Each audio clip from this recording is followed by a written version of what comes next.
주 믿습니다. 아멘. 오늘 주어진 본문 말씀을 중심으로 아름다운 열매들 양선이라는 제목으로 여러분들과 함께 받은 은혜를 나누도록 하겠습니다. 벌써 6번째 시간인데요. 주일 저녁에는 성령을 통해서 우리가 경험하게 될 수 있는, 성령을 통해서 우리 안에 맺어지는 열매들에 대해서 배우고 또 그런 열매를 맺기를 소망하는 마음으로 살아가시며 기도하시며 그렇게 열매들을 맺어가시라고, 또 그 열매 맛을 보시라고 주의 말씀을 함께 나누고 있습니다. 오늘은 양선이라는 제목으로 같이 말씀을 나누게 되는데요. 이 양선이라는 말이 굉장히 낯섭니다. 왜냐하면 성경에 딱 한 번 쓰였습니다. 이 양선이라는 말이 딱 한 번 쓰였고 우리가 평소에 잘 쓰지 않는, 익숙하지 않은 단어라서 이 양선이라는 말이 조금 우리한테 잘 안 와닿는 부분이 있습니다. 저한테는 양선이라 그러면은 예전에 저희 어머니하고 친하게 지내셨던 양선이 이모가 생각납니다.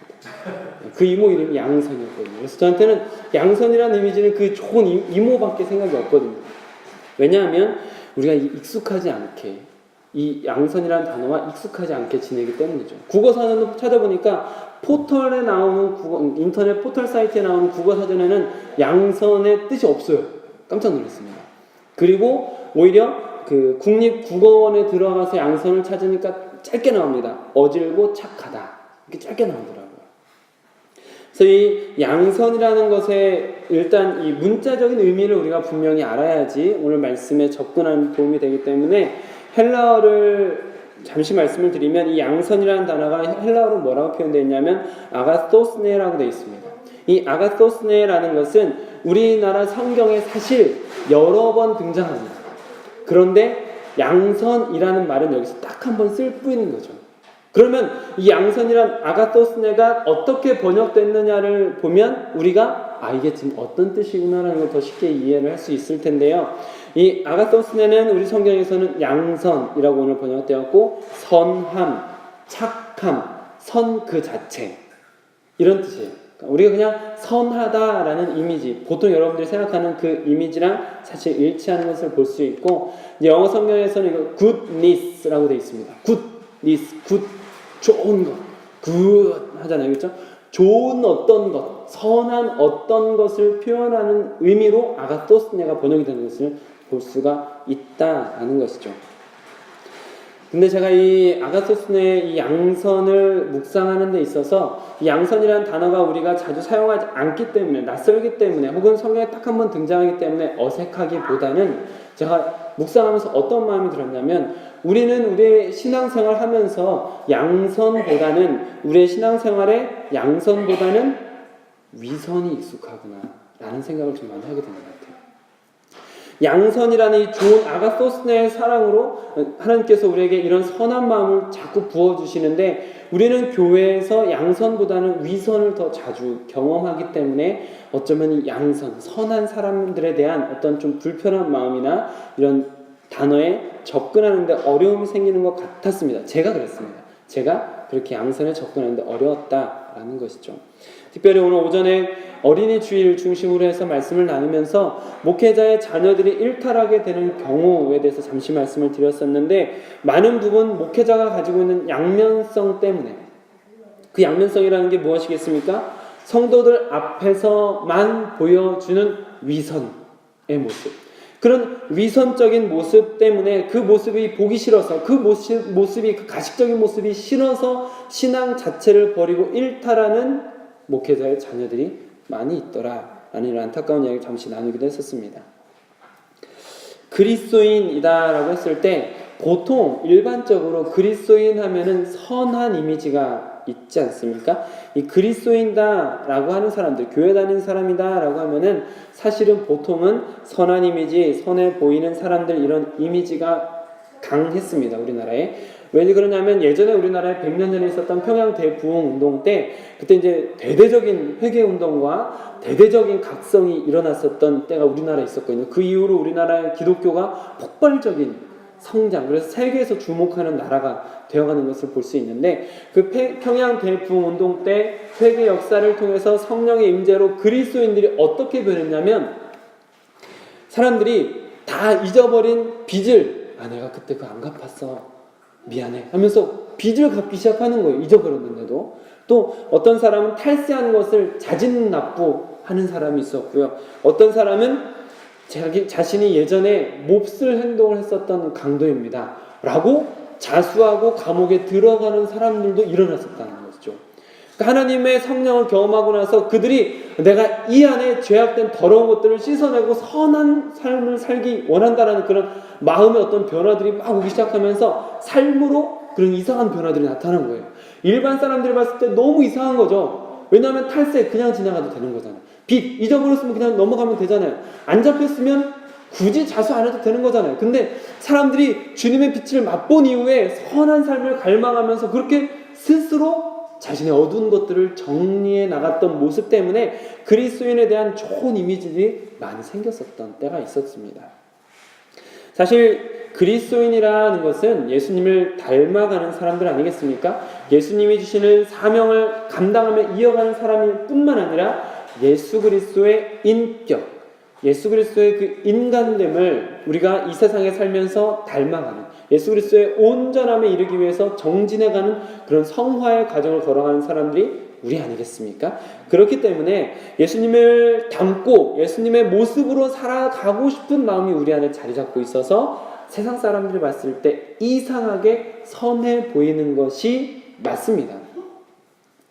다른 사람들은 좀 이상한, 좀 비범할 정도로 선해 보이는 모습들이 그리스도인 안에 나타나는 것이죠. 손해 보면서까지 선을 베푸는 모습은 일반 사람들이 봤을 때 이해하기 어려운 모습 맞습니다. 그리고 처음 그리스도인이라는 성경에 처음 그리스도인이 등장하는 장면이 나오는데요. 처음 그리스도인은 나는 그리스도인입니다 라고 고백해서 나오지 않습니다.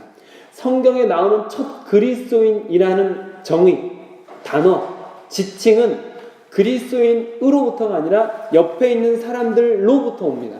사도행전 11장에 보면은 바나바와 바울이 안디옥이라는 이방 지역에서 선교를 하는데 거기서 복음을 전하고 사람들을 고치고 사람들을 살려내는 모습을 보여주는데 안디옥이라는 지역은 유대 땅이 아니잖아요. 이방 사람들도 많잖아요.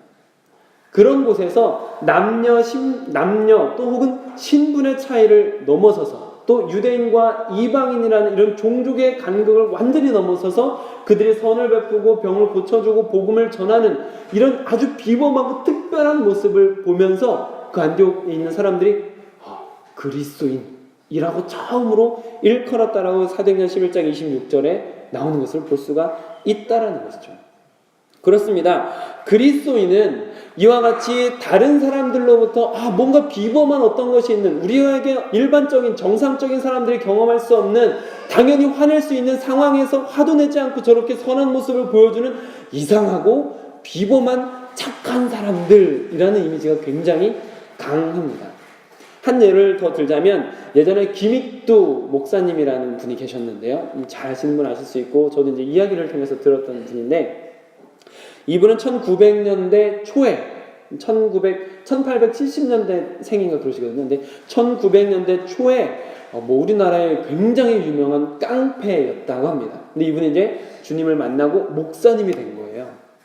목사님이 되셔서 이제 부흥회를 인도하려고 이렇게 가는데, 옛날에는 차가 없으니까 걸어서 산을 넘어가는데 산을 한참 꼭대기까지 올라가니까 너무 힘들어가지고 이제 옷을 이렇게 딱 벗어놓고 나무에 좀 이렇게 쉬고 있었답니다. 그런데 어떤 술 취한 아저씨가 술에 이제 거나하게 취해가지고 이렇게 올라오신 거예요. 올라와가지고 김익두 목사님을 딱 보고서 괜히 시비를 거는 겁니다. 뭐라고 시비를 거냐면, 야, 왜 네 놈이 나보다 먼저 올라온 거야? 말도 안 되는 거죠, 그렇죠? 어떻게 나보다 먼저 올라와서 정상에 앉아 있을 수가 있어? 하면서 괜히 시비를 걸고 막 하다가 결국에 이 술 취한 아저씨가 막 때린 거예요. 막 때렸답니다. 근데 김익두 목사님은 거기서 그냥 맞고만 있어요. 맞고만 있으니까 또 때리기 얼마나 쉬워요? 그러니까 이 술 취한 아저씨가 마음껏 때리다 지칠 때까지 때린 거예요. 지칠 때까지 때리고 나서 이제 지쳐서 그만 때리니까 그때 김익두 목사님이 이렇게 이제 말씀을 하시죠. 형님, 다 때렸어. 이렇게 물어봤어요. 그러고 나서 제가 김익두요. 이제 조선 팔도에 다 알고 있는 되게 유명한 깡패니까 깜짝 놀라가지고 이제 이 사람의 얼굴이 하얗게 질려가지고 막 식은땀이 막 흐르는 거예요. 근데 이게 왜 유명한 일화가 되었냐면, 이때 김익두 목사님이 뭐라고 말하냐면 그 사람을 향해서 예수는 내가 믿고 복은 당신이 받는구려 이렇게 말했다는 거예요. 내가 예수 믿은 덕분에 당신이 지금 원래대로 하면 그렇죠? 원래대로 하면 끝난 거잖아요, 그렇죠? 근데 내가 예수 믿어서 오늘 당신이 복을 받는군요.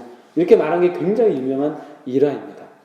이게 이제 지금 계속해서 말씀드리고 있는 그리스도를 믿는 사람들에게 보여지는 이상하게 특출나고 좀 비범한 선한 모습. 이게 바로 그리스도인 안에 있고, 그래서 세상 사람들이 교회를 바라보면서 성도들을 바라보면서 특별한 무언가를 기대하기도 할 정도로 이렇게 교회에 대한 이미지가 좋다라는 것이죠. 그런데 그런 이미지가 지금은 많이 약해졌다라는 안타까움이 있습니다. 그리스도인으로서 예전에 우리보다 이전 세대에 살았던 사람들, 성경에 보여지는 사도시대로부터 보여지는 그리스도인들의 모습은 이와 같이 비범할 정도의, 저거 사람 아니야 라고 생각할 정도의, 어떻게 저렇게 선할 수가 있어 라고 말할 정도로 착한 사람들이었는데, 그래서 교회 다니는 사람에만 뭔가 특별하게 보일 정도의 그런 이미지가 있었는데, 지금은 교회에 그런 모습이 많이 사라져가는, 교회 다니는 사람들을 오히려 이상하게 보는 안타까운 시선들이 자리 잡았다라는 것을 부인할 수가 없는 거죠. 왜 그럴까요? 제가 처음에 이 양선에 대해서 묵상을 하면서 양선보다는 위선이 가득한 우리의 모습 때문이다라는 생각을 많이 하게 되었습니다. 이 아름다운 기독교가, 그토록 선한 종교인 기독교가 어쩌다가 이렇게 세상에 지탄을 받게 되었을까? 진짜 선이 아니라 선을 흉내내는 모습만 우리한테 남은 거죠. 껍데기만 남아있다 보니까 우리가 세상 사람들이 봐도 속빈 강정 같은 거죠. 세상 사람들이 봐도 가식이 눈에 띄는 거죠. 그러다 보니 양선으로 가득 차야 될 이 교회 안에 있는 성도들이 위선으로 가득 차다 보니 교회 안에 아름다운 모습들이 사라지고 이제 세상 사람들이 봐도 좀 눈살이 찌푸러지는 모습이 생겨났다라는 것입니다. 많은 그리스도인들의 모습에서 이와 같은 위선이 안타까운 것으로 보여지는 것 같아요. 인기 있고 조금 괜찮은 모습들, 좀 추앙받는 사람들, 그런 사람들의 겉모습만 닮아가는 노력이 있어서 이 안타까운 모습들이, 위선의 모습들이 교회 안에 있는데, 그런 모습으로 살아가다 보면요, 그런 위선이 가득한 모습으로 살아가다 보면 교회나 사회에서 선한 것처럼 보이려고 노력을 하고, 웃으려고 행복한 것처럼 노력을 하고, 착한 얼굴을 유지해야 되기 때문에 피곤합니다. 그리스도 안에서 교제해야 되는 곳에서, 그리스도인으로 살아가야 되는 그런 아름다운 곳에서 피곤을 느끼는 거죠. 심지어는 그런 피곤을 느낀 그 모습으로 가정에 돌아갔을 때 가정에서 풀어지면서 오히려 세상에서 받았던 그런 스트레스를 가정에서 풀어버리는, 가정에서 쏟아버리는, 그래서 진짜 소중한 사람을 품어주지 못하고 오히려 진짜 소중한 사람에게 그런 사람을 총알바지로 만들어버리는, 이런 것이 위선으로 억지로 겉의 모습을 따라하다 피곤을 느끼고 지치며 나타나는 현상입니다. 그리고 저도 부목사로 사역을 하면서 그런 일을 많이 경험했던 것 같아요. 여러 가지 행정적인 일에 치여 살고 바쁘고 피곤하게 밤늦게 퇴근하고 아이들과 교제가 없어지고 그러면서 가족들에게 많이 힘들게 했었던 때가 있었습니다. 스트레스를 가족들에게 풀었던 때가 있었던 거죠. 물론 지금은 전혀 안 그렇다라고 제가 말씀드릴 수는 없지만, 그러나 돌아보면 제가 사실 저에게 가장 소중한 사람들인데, 저를 믿어주고 저로 인해서 생겨난 가족들 아니겠습니까? 가장 최고의 응원, 가장 끝까지 제 곁에 있을 만한 가장 소중한 사람들이잖아요. 그 사람들에게 가장 몹쓸 짓을 제가 했구나라는 그런 생각을 좀 많이 하게 되었던 것 같습니다. 그래서 아이들에게 아빠라는 존재가 어떨까? 좀 제가 좀 괴로웠던 것이 저희 부모님이 이제 아이들을 많이 봐주시잖아요. 봐주시는데 아이들이 말을 안 들어요. 말을 안 들으면 뭐라 그러는지 아세요? 아빠 온다. 아빠한테 잃는다. 그리고 애들이 깜짝 놀라가지고 쪼는 거예요. 무슨 말이겠습니까? 제가 아이들을 혼내고 아이들이 잘못된 것을 지적하니까 아이들이 아빠 온다. 아빠한테 말한다. 이 말을 두려워하는 거예요. 그러니까 제 이미지가 어떻게 된 거예요? 많이 무너진 거죠. 제 이미지가 별로 좋지 않았던 거죠. 제가 그런 이야기를 들으면서 옆에서 아빠한테 말한다 이런 말을 제가 옆에서 들으면서 마음이 참 불편했었어요. 그런 삶을 살잖아요. 위선 가운데 살면서 그런 피곤한 삶을 살면은 그것이 한계가 있기 때문에, 그렇게 쥐어짜는 삶의 한계가 있기 때문에 자신도 피곤하고 자신도 지치고 자괴감에 빠지는, 자기가 가지고 있던 신앙마저 다 가짜인 것처럼 느껴지는 그런 아주 밑바닥을 경험하는 때가 오더라고요. 마치 저는 그런 시절에 그렇게 좀 이렇게 가족들이 좀 형식적으로 또 총알바지처럼 지내던 그 시절에 저는 제가 지금 사역을 하고 있는 건지 사업을 경영하는 건지, 제가 정말 목회자가 맞는지라는 좀 이렇게 의문, 제가 그리스도인이 맞는지라는 의문까지 들 정도로 괴로웠고, 또 마치 드라마 속에 착한 배역을 맡은 연극 배우 같은, 겉으로만 착한 척하는 그런 좀 공허함이 제 안에 찾아오는 그런 괴로운 시간들이 저에게 있었습니다. 그런데 그런 마음을 극복하게 되었던 계기가 있어요. 그리고 그런 마음을 극복하게 되면서 새 힘을 얻고 이제 새로운 삶을 걸어가면서 또 가족들에게 조금 더 이제 좀 다른 모습으로 다가서려고 노력하는 게 있는데, 그게 뭐냐면 아이러니하게도 교회 안에 있으면서도 교회 안에서 누리지 못했던 그것이었어요. 교회 안에 늘 살고 있었는데 교회 안에서 경험하지 못한 그거였어요. 은혜입니다. 되게 아이러니하죠. 은혜가 없으니까 제가 지치는 거더라고요. 은혜가 없으니까 위선이 되더라고요. 보세요. 제가 은혜가 가득 차면은 가득 찬 걸 퍼주고 퍼줘도 기쁩니다. 많으니까요. 퍼주고 퍼줄수록 기쁩니다. 퍼주고 퍼주는데 퍼준 그것을 하나님이 다시 채워주는 것을 경험해서 더 기쁘고 더 즐겁습니다. 이게 은혜가 가득할 때거든요. 근데 은혜가 없으면, 은혜가 채워지지 않고 바닥에 있으면 긁어서 주고 하다 보면 자기가 지쳐요. 긁어서 바닥을 긁고 하다 보면 자기가 아파요. 그리고 그 바닥이 갈라지고 쪼개지는 걸 경험하게 되죠. 더 이상 퍼줄 게 없는데 긁어주고 하다 보니까 갈라지고 쪼개져서 아파서 그 아픈 걸 가족들한테 쏟아버려요. 이게 악순환이거든요. 결국 보니까 교회 안에 있으면서도 교회 안에서 마땅히 누려야 될 그 은혜를 경험하지 못할 때, 그 은혜 안에 들어가지 못할 때 저는 위선자가 되어 있었다라는 것이죠. 반대로 은혜가 다시 들어오기 시작하면서, 은혜가 다시 채워지기 시작하면서 나의 것을 나눠주어도 즐거운 삶이 시작되는 것을 경험할 수 있었습니다. 저의 지론이 있어요. 저희 목회의 지론이 있는데 뭐냐면 성도는 은혜 안에 거해야 된다. 이것은 성도라고 해서 목사를 제외한 성도가 아닙니다. 모든 그리스도 안에서 그리스도로 말미암아 거룩하게 된 사람, 성도, 그리스도인은 은혜 안에 머물러 있어야 합니다. 그러나 이거보다 조금 더 구체적인 극복 방안, 저의 그 위선적인 삶에서 극복할 수 있게 되는 좀 더 구체적인 방안을 에베소서 말씀을 통해서 좀 더 찾아보고 힘을 냈으면 좋겠는데요. 에베소서 5장에 보면은 거기서 이제 빛의 열매에 대한 이야기가 나옵니다.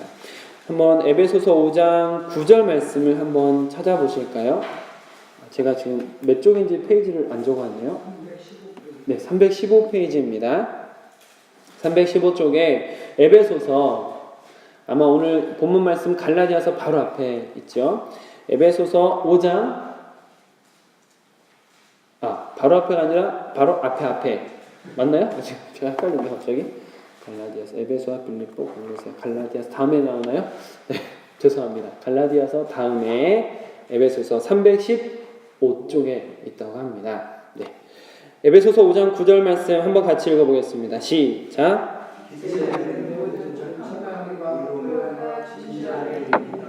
아멘. 여기서 이 착함, 이것이 아가토스네입니다.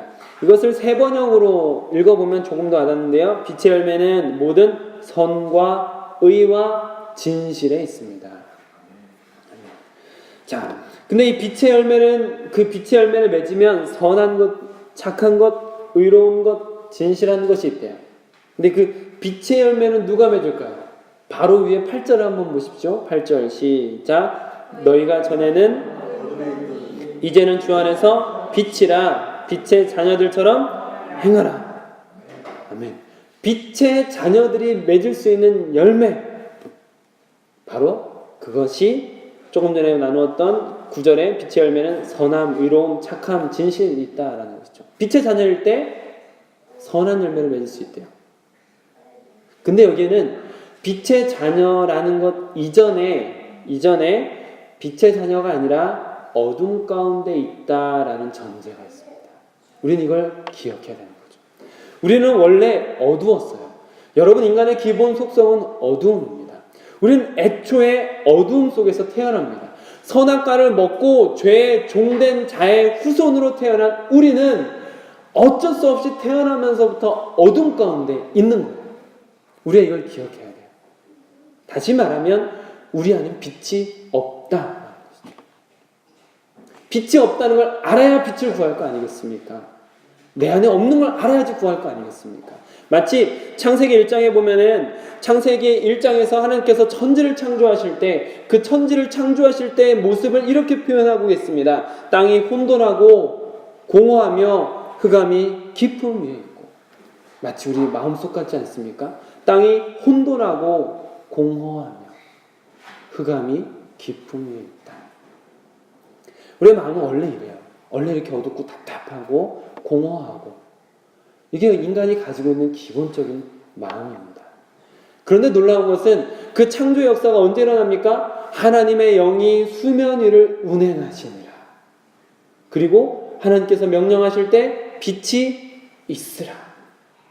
이때 흑암이 물러가고 창조가 시작되는 겁니다. 그러면 우리의 인간이 본질적으로 처음부터 흑암, 어둠, 공허 속에 있다면, 우리 안에 빛이 없다면 우리가 바라야 되는 것은 무엇이겠습니까? 우리 안에 없는 빛을 주시는 하나님의 손길. 하나님께서 그 빛을 비춰주셔서 우리가 빛의 자녀가 될 때 빛의 열매를 맺는, 그 빛의 열매 가운데 있는 선한 열매를 우리가 맛보게 되는 것이죠.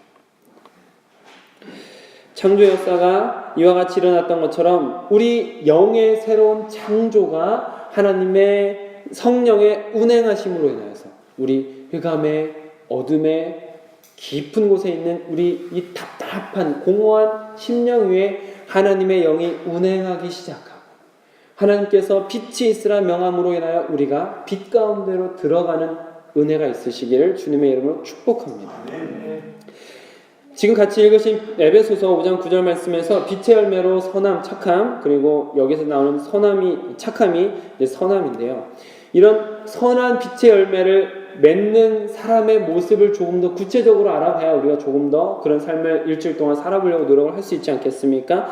빛의 자녀의 모습은 어떠냐면 그 바로 위에 나오는 3, 4, 5, 6, 7절 속에 빛의 자녀의 모습이 담겨져 있습니다.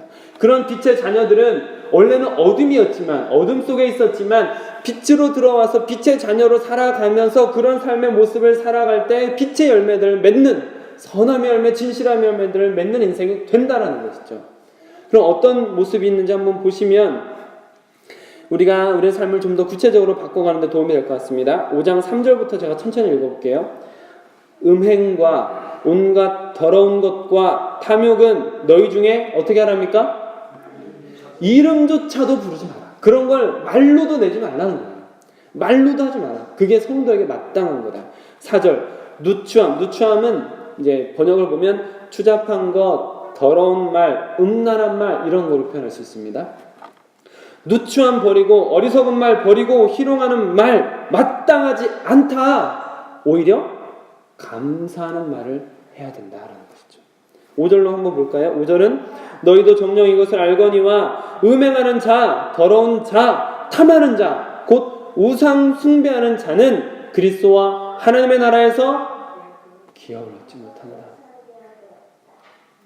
6절도 보겠습니다. 누구든지 헛된 말로 너희를 속이지 못하게 하라. 이로 말미암아 하나님의 진노가 불순종의 아들들에게 임하니. 그래서 어떻게 해야 됩니까? 7절에 그러므로 그들과 함께하는 자가 되지 말라.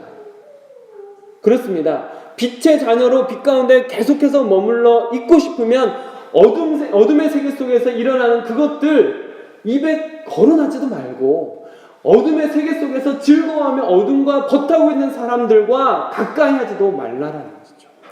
빛으로서 살아가는 것입니다. 빛 가운데 머물러 있으라는 것이죠. 이런 노력을 한번 해보시길 바랍니다. 여러분 안에서 어쩌면 이런 것들이 익숙하게 잘 되는 분도 계실 수 있고, 아니면 이런 것들이 여러분 인생 가운데 계속해서 괴롭히는 분들도 계실 수 있는데, 그러나 이런 노력을 하는 것이 우리가 한 걸음 더 빛으로 걸어가는 것이죠. 그리고 빛의 자녀로서 빛의 열매를 맺는 길이라는 것입니다. 이 길을 알면서 안 걸어가는 사람이 어리석은 사람이죠. 누누이 말씀드리지만 성령의 열매들, 계속해서 나누고 있는 이 성령의 열매들은 우리 안에 애초에 없는 겁니다. 없는 거예요. 없으니까 여기서 찾아낼 수가 없어요. 억지로 찾아내는 건 다 위선이 될 수밖에 없다는 것이죠. 진정 우리가 찾아야 될 것은 하나님의 빛으로 말미암아 새로워지는 인생으로 인해서 나타나는 자연스러운 선함, 즐거움과 기쁨 속에서 마음껏 나누어주고 싶은 은혜, 이것이 우리 안에 없기 때문에 하나님께서 부어주실 때 부어주신 것을 가지고 나눠줄 수 있는 인생이 된다는 것이죠. 그래서 우리는 하나님 앞에 무릎 꿇을 수밖에 없다는 것입니다. 제가 자주 아마 앞으로도 많이 쓸 표현일 것 같은데요. 여러분, 성령에 민감한 인생이 되십시오. 성령에 민감해지십시오. 저는 이것을 통해서 은혜를 참 많이 경험했어요. 성령에 민감해지는 것으로 인해서 은혜를 정말 많이 경험했어요. 성령에 민감해진다는 것은 이런 겁니다. 내가 전혀 가보지 않은 길이 걸어가게 되는 거거든요. 예를 들면 교회에 걸어오면서 교회 주변에 쓰레기를 한 번도 주워보지 않았는데 어느 날 갑자기 죽고 싶은 마음이 들어요. 내가 걸어가보지 않은 길이죠. 근데 그 쓰레기 하나를 딱 주워보는 거예요. 정말 아무것도 아니죠. 정말 아무것도 아니거든요, 여러분. 정말 아무것도 아니에요. 근데 성령께서 뭔가 이상하게 하고 싶은 마음을 줄 때가 있어요. 근데 그거에 민감하게 그럼 해봐야 되겠다 하고 줍잖아요. 이제 저는 쓰레기 줍는 거는 익숙해져가지고 그건 별로 없는데, 하여튼 처음에 안 줬을 때요. 그러다가 한 번 딱 줬었는데 그날 정말 놀라운 은혜를 경험합니다. 그것뿐만 아니라 누군가에게 손을 내민다든지, 아니 누가 이렇게 이제 큰 교회에 있거나 그러면 이제 도움을 요청하는 분들이 많은데, 그런 분들 향해서 성령이 도와주라고 하시는 대로 도와줘 보면 놀라운 은혜들이 있다니까요. 이게 성령에 민감해지는 거예요. 근데 이 성령에 민감해지는 것이 이렇게 좋은 때도 나타나기도 하는데 어려운 때도 나타나요. 분노하고 화내고 있을 때, 그때도 불현듯 말씀 같은 게 딱 떠오르는 거죠. 너 그렇게 살지 않기로 했잖아. 예를 들면 제가 여러분들 앞에 저는 모든 자의 종이 되는 마음으로 앞으로 사역을 하고 싶습니다. 그런 마음가짐으로 살겠습니다. 이렇게 다짐을 했는데, 예를 들어서 장로님께서 저 피아노를 혼자서 이렇게 들고서 옮기고 있는데 제가 옆에서 당연히 장로님 혼자 해야지, 이러면 될까요, 안 될까요? 이럴 때 모든 자의 종으로서 살라라는 말씀이 딱 떠오를 때가 있다니까요. 이건 아주 극단적인 예고, 예를 들면 뭐 아이들을 향해서 혼낸다든지, 아니면 아내와 불화가 있어서 싸운다든지. 저 싸울 때 있어요. 가끔 싸웠어요. 옛날에 좀 싸웠는데, 어쨌든 그렇게 싸울 때 갑자기 성령이 딱 주시면서 어떤 말씀을 통해서 이 깨달음이 있거든요. 근데 보통은 그거를 무시하고 감정을 그대로 표출하죠. 그 관계가 좋아질 리가 없더라고요. 좋아진 적이 없습니다. 결국에 제가 무릎 꿇고 싹싹 비릴 때까지 해결이 안 돼요. 근데 아주 조금이지만 몇 번은 그렇게 욱하고 화내는 그 순간에 성령께서 주시는 마음 때문에 입을 닫는 거예요. 악한 말 그치고, 내 입에서 악한 말 그치라는 그 말이 떠올라서 구부러진 말 버리라는 그 말씀이 떠올라가지고 제 입에 구부러진 말을 하지 않고 악한 말을 하지 않으려고 다물어요. 그날은 평온하게 지나갈 수 있습니다. 근데 이것이 단적인 예지만 여러분 인생 가운데 선한 자리에서 악한 자리에서 성령께서 여러분 가운데 무언가를 이렇게 찔러주실 때가 있는데, 이 성령에 민감하게 반응하십시오. 민감하게 반응하면 정말 전에 해보지 못한, 전에 가보지 못한 길을 걸어가요. 전에 경험해보지 못한 은혜 속에 들어갈 때가 있고요. 전에 경험해보지 못한 어떤 놀라운 기쁨이 찾아오는 걸, 전혀 있을 수 없는 기쁨이 그날 경험되는 걸 제가 아주 많이 경험했습니다. 제가 여러분들한테 앞으로도 많이 말씀을 드릴 텐데 저 전에도 많이 말씀을 드렸어요. 성령에 민감하시라는 거예요. 민감하시라는 거예요. 끊임없이 말씀하시고 갑자기 말씀하실 때 무시하지 말고 성령을 소멸하지 말고 민감하게 한번 따라가 보십시오. 이것이 위선에서 벗어나 양선으로 가는 길입니다. 끊임없이 음행하는 것들, 더럽고 추악한 것들이 우리를 끊임없이 올가매요. 우리 생각을 끊임없이 질투나 시기, 나쁜 마음을 계속 나쁜 말을, 구부러진 말을 하려고 자꾸 끊임없이 우리를 쥐어 누르고 계속해서 옛날처럼 살아, 옛날처럼 살아, 너 이렇게 했잖아 하면서 우리를 계속해서 쥐고 흔들 때 그때 성령에 민감하게 그런 것들로 벗어나서 빛 가운데로 들어가고자 하는 그 마음으로 새로운 길을 걸어가시라는 거죠. 거기에 은혜가 있습니다. 그 길이 위선에서 벗어나 양선으로 들어가는 길이 되더라라는 것입니다. 이런 은혜를 경험하는 성도님들을 보다 보면 어떤 분은 아주 급진적으로 변해요. 성령의 임재를 경험하고 성령 체험을 하고 난 다음에 그 다음날 바로 갑자기 담배 피려고 하는데 너무 역겨운 거예요. 술을 마시려고 하는데 너무 막 토가 나오는 거예요. 그래서 딱 끊어가지고 지금까지 술, 담배 안 하시는 분이 계세요. 제가 며칠 전에도 그분이랑 이야기하면서 그 간증 앞으로 계속 쓰겠다고 이렇게 말씀을 허락을 다 받았기 때문에 지금 마음껏 쓰는데요. 안수 집사님이신데 그 안수 집사님이 20년인가 30년 넘게 지금까지 그렇게 지내시거든요. 이렇게 성령의 임재를 통해서 일순간에 변하는 사람은 드물어요. 근데 보통은 성령의 임재를 통해서 성령을 빛을 경험하면서 그 빛으로 들어갈까 말까 하면서 점차적으로 그 빛 가운데 들어가고, 그리고 그 빛을 통해서 우리 안에 빛의 열매가 나타나는 것도 점진적이에요. 이걸 알고 계셔야 돼요. 우리 안에 한 번에 아름다운 빛이 나타나는 일은 아주 드물고 점진적으로 점차적으로 조금씩 제가 자주 쓰는 표현으로 선을 행할 수도 있을 것 같은 마음이 생기더라. 용서할 수도 있을 것 같은, 옛날에 정말 증오하고 싫어하고 막 사랑 말도 안 돼, 목사인데도 불구하고 막 그런 생각이 들던 어떤 사람을 향해서 용서할 수도 있을 것 같은 마음이 들더라고요. 사랑해보고 싶은 마음도 많이 들더라고요. 이런 점차적인 변화가 저에게 찾아오는 것을 경험했었는데, 저뿐만 아니라 많은 성도님들이 이와 같이 점진적으로 점차적으로 성령의 임재를 통해서 변화를 경험해 간다는 걸 아셔야 돼요. 알고 계셔야 돼요. 나에게 한 번에 어떤 변화가 일어나길 꿈꾸는 것도 좋지만 그런 일만 있는 게 아니라 나의 삶 가운데서 점차적으로 변화가 나타나게 된다는 것이죠. 이걸 왜 알고 계셔야 되냐 하냐면, 여러분들이 점진적으로 점차적으로 변해가는 모습이 누군가에게는 위선으로 보입니다. 여러분들 삶이 변해가는 모습을 보면서 막 응원해주고, 진짜 좋다, 이렇게 변했구나 하면서 막 응원해주고 좋아해주는 사람이 있으면 얼마나 좋아요? 근데 보통 오랫동안 경험한 사람들, 혹은 보통 그 나에 대해서 좀 악한 감정을 있었던 사람들, 혹은 나에게 상처받았던 사람들, 그런 사람들은 저의 변화를 보면서 위선이라고 생각하는 경우가 태반입니다. 또 저렇게 하겠지, 맨날 갑자기 착한 척하고 난리요, 이렇게 하면서 그 사람이 무언가 착한 모습, 어떤 것을 보여줄 때 보통 위선이라고 생각하는 경우가 많아요.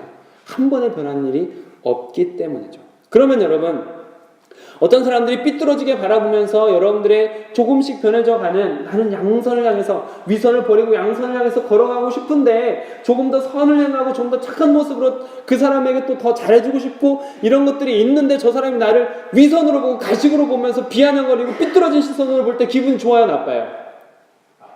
나쁘죠? 나빠요. 되게 나빠요. 그럼 어떻게 해야 돼요? 어떻게 해야 돼요? 네? 용서하는 마음은 잘 안 가져지던데요, 저는. 잘 안 되는데요. 근데 여러분, 제가 여러분들에게 말씀드리고 싶은 것은 점진적이라는 것을 기억하시라는 거예요. 지금 내가 저 사람에게 비춰주는 이 모습이 내가 지금 주님을 만났기 때문에 내가 저 사람에게 예수 그리스도처럼 보여지는 게 아니에요. 저 사람은 이전의 나의 모습을 기억해요. 그래서 저 사람은 비아냥거릴 수 있고 비난할 수 있어요. 가식 버리라 그러고 위선 떨지 말라고 말할 수 있어요. 그때 우리가 거기서 같이 욱하고 화를 내면 지금까지 내가 한 선행이 다 위선이 돼요. 지금까지 잘해주려고 선한 마음으로 베풀었던 모든 게 다 가식이 되더라고요. 내가 한 모든 수고가 다 가식이 되고 위선으로 치부되어서 사라지고 없어지더라고요. 같이 화를 내요. 그래서 여러분, 내가 지금 부족하지만 나는 지금 걸어가고 있어. 내가 한 번에 저 사람에게 예수 그리스도처럼 보일 수는 없지만 나는 어쨌든 위선에서 벗어나 양선으로 지금 변해갈 거야, 걸어갈 거야 하면서 끝까지 참아내시라는 겁니다. 그런 마음이 있어야 돼요.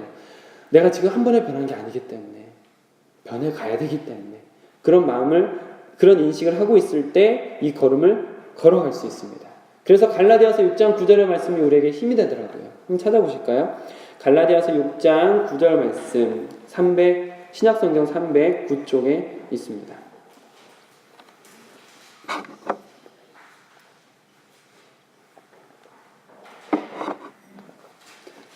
(6장 9절) 말씀 우리 함께 같이 읽어보겠습니다. 시작. 낙심하지 말지니 포기하지 아니하면 때가 이름에 거두리라. 아멘. 선을 행하는데 지금 여기서도 분명하게 말씀해주고 계세요. 여기서 지금 어떻게 보면 예언 같은 말씀이에요. 어떤 예언을 합니까? 선을 행하는데 낙심할 만한 일이 온다는 것이죠. 선을 행한다고 해서 그걸 무조건 응원해주는 사람만 만나는 게 아니에요. 내가 선을 행하는데 내가 생각지 않은 이상한 비아냥거림, 비난이 쏟아질 수 있다는 것이죠. 그런 예언과도 같은 말씀이에요. 그럼 우리가 선을 행할 때, 그러나 그런 선을 행하는 가운데 낙심하지 말라. 선을 행할 때 어려운 일이 생길 건데 낙심하지 말라. 그럼 누가 열매를 거둘 수 있답니까? 포기하지 않는 사람. 포기하지 않고 끊임없이 선을 베풀라는 것이죠. 이게 위선이 되지 않도록, 정말 그 사람이 비아냥거리는 것처럼 가식이 되지 않도록 그래도 계속해서 선을 베풀고, 그래도 계속해서 따뜻한 마음으로 진짜 양선을 내가 베풀어야지 끝까지 포기하지 않고 갔을 때 그때 열매를 맛볼 수 있다는 거예요. 우리가 선을 행할 때 낙심할 일은 반드시 생깁니다. 그러나 포기하지 않는 사람만 열매를 먹을 수 있습니다.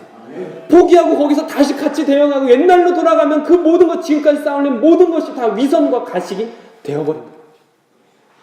그래서 여러분, 포기하지 않고 끝까지 선한 열매를 사모하며 이 길을 걸어가셨으면 좋겠습니다. 여러분들의 모습을 비아냥거리는 사람이 있어도 괜찮아요. 비난하는 사람이 있어도 괜찮아요. 그러나 이 길을 끝까지 걸어가서 나중에 그 사람이, 아, 저 사람은 진짜야. 저 사람은 진짜 마음이 따뜻한 사람이었어. 저 사람은 그리스도인이야. 바나바, 바울이 들었던 그 칭찬. 아, 저 사람 진짜 선한 사람이야. 여러분, 이런 칭찬을 우리가 하나님에게도 받아야 되겠지만 사람들에게도 이런 칭찬을 받을 수 있으면 얼마나 좋을까요? 낙심하지 마시고 선한 길을 끝까지 걸어가십시오. 포기하지 않으면 선한 열매를 맺게 되실 것입니다. 그래야 해서 사망의 음침한 골짜기 갔던 가정, 교회, 직장, 사회에서 그 길을 걸어가는 동안에 포기하지 않고 우리를 붙드시는 예수님을 생각하며 지금 내가 사망의 골짜기를 걸어가지만 언젠가 반드시 푸른 초장으로 인도하시는 하나님, 언젠가 쉴 만한 물가로 반드시 인도하시는 그 하나님의 손을 꽉 붙들고 있으십시오. 지금은 내가 사망의 음침한 골짜기라서 죽을 것 같고 더 이상 앞으로 갈 수도 없을 것 같고 답답하고 공허하기도 하고 화나고 괴로울 수 있지만, 그러나 결국에 푸른 초장 쉴 만한 물가로 인도하시는 그분을 끝까지 따라가셔야 그걸 경험하게 되는 것입니다. 여기 있는 모든 성도님들께서 가정과 교회와 직장과 하시는, 또 거하시는 모든 곳에서 푸른 초장 쉴 만한 물가의 은혜, 빛의 자녀로서 빛의 열매를 먹게 되는 은혜, 낙심하지 않고 포기하지 않아서 결국에 아름다운 열매를 먹게 되는 여러분들 다 되실 수 있기를 우리 주 예수 그리스도의 이름으로 축복합니다. 아멘. 아멘. 함께 찬송가 569장 찬양하겠습니다. 우리 569장 찬양하면서 주님, 제가 많이 부족하고 연약하지만 지금 내가 공허하고 답답하고 괴롭고 사망의 음침한 골짜기를 지나가는 것 같지만 선한 목자 되신 주님, 이 길 끝까지 저를 붙들어 주세요. 이 길 끝까지 주님 따라갈 수 있게 해주세요 하는 마음으로 우리가 같이 찬양하면 좋겠습니다.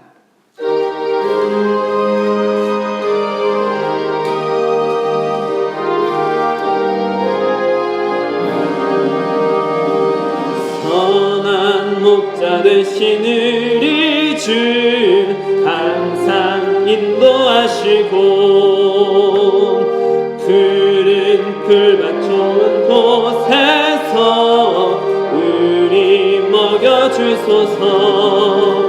선한 목자 구세주여 항상 인도하소서. 선한 목자